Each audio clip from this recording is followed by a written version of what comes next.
Ciao guys, Mattia here. In this video I'm going to show you how to read a basic drum notation. I'm going to show you this picture. We have a drum set and you can see all these dots and this bunch of lines and spaces. Alright, those lines and spaces usually called staff and you write music on it. It doesn't matter what cliff you're at, the drum notation will be the same. So let's start with the snare drum.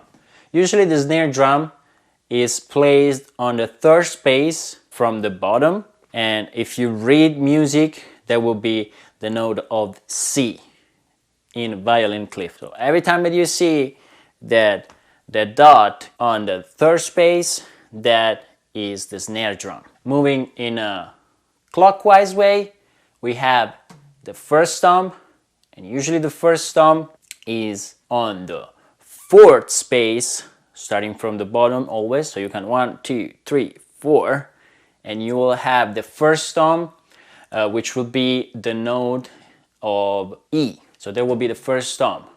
Then moving always in a clockwise way, we have the second thumb, mid thumb, however you want to call it, is usually placed on the fourth line. We always start from the bottom up.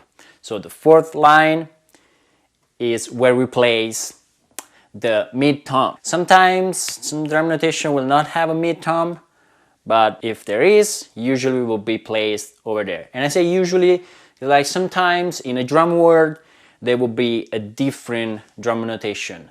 This is the most common and the most used one. Moving to the right, we have the floor thumb. Is usually on the second space, starting from the bottom always, on the second space, and that would be the note of A.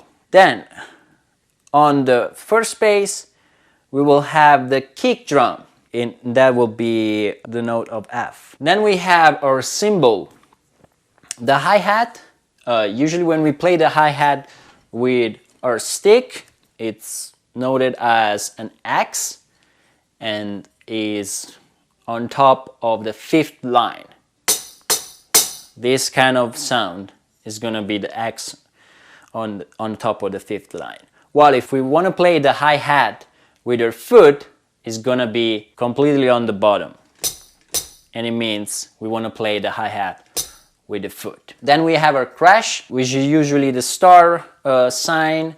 If you can see the image is on top, and usually it's for the crash. Oop, it's not a crash. That's it. Of course, drummer can have plenty of crashes. So if there will be methods that will have like a cowbell or different instrument, for sure they will have a notation. They will say this kind of instrument, we will be placed it on the fourth line or whatever the method is. Last one is gonna be the ride, and as you can see, is placed on the fifth line. Sometimes you will see some circle on top of those notes, like for the hi-hat or for the ride. And most of the time it means for the ride you have to hit the bell, or for the hi-hat, if you see a circle on top of the notes, it means that you have to open the hi-hat. I hope this will be helpful. Let me know if you have any question in the comment, and have a wonderful practice. Bye bye!